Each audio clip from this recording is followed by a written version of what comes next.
Kita mundur sedikit ke belakang. Bahwa satunya, bagaimana supaya Simalungun punya gereja mandiri. Kenapa seperti itu? Karena mereka melihat pada saat itu, ya, tokoh-tokoh itu melihat pada saat itu, bahasa Simalungun, budaya Simalungun, identitas Simalungun akan tergerus kalau HKBP terus berkembang di Simalungun. Tentu, kenapa kita bilang ini gerakan politik membangun gereja mandiri Simalungun? Karena infrastrukturnya disiapkan, buku-bukunya disiapkan, infrastruktur orangnya, SDM-nya disiapkan, pendeta-pendetanya disiapkan, situa-situanya disiapkan. Stop dulu. Apa yang disebut dengan dalam tanda kutip? Saya agak tergelitik sedikit nih. Yang disebut dengan politik. Padahal ini kan tidak ada politik sebetulnya. Kalau politik dibilang ini dalam artian politik ini kalau kita sebutkan pemerintahan lah ya, kurang lebih ya. Ini kan kita napasnya adalah dalam rangka marga KPS nih ceritanya. Kenapa disebut dengan politik? Politik itu jangan dilihat seperti sekarang, politik praktis. Ya. Politik itu sebenarnya itu suci. Ya. Politik itu alat perjuangan untuk kemajuan. Gitu ya. Kalau kita lihat latar belakang yang mendirikan HKBPS, Pendeta J. Wismar itu 5 kali menjadi Panghulu Balai. Panghulu Balai itu kepala pemerintahan di kerajaan-kerajaan pada saat itu. Mulai dari Kerajaan Raya, Kerajaan Pane, Dolok Silo sampai Kerajaan Siantar. Ya kan? Nah, artinya dia punya pengalaman politik, pengalaman pemerintahan. Ya. Sebelumnya dia menjadi kepala sekolah, guru. Ya. Nah, begitu juga abangnya, ya, Jaudin Saragi. Jaudin Saragi Panghulu Balai Raya pada saat itu.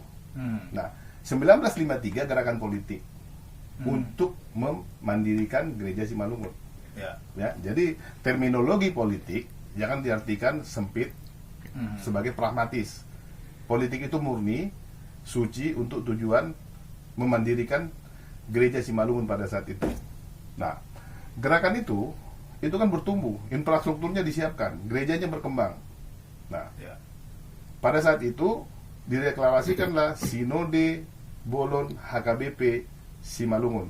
Diangkatlah Pendeta J. Wismar Saragi menjadi wakil Eporus.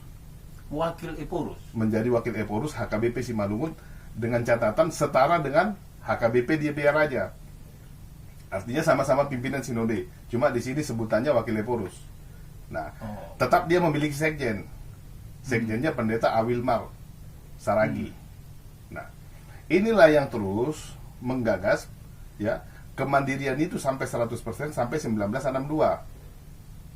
Nah, perkembangan GKPS itu terjadi sangat masif di 1953 sampai 1962, 62 sampai 70 sekian.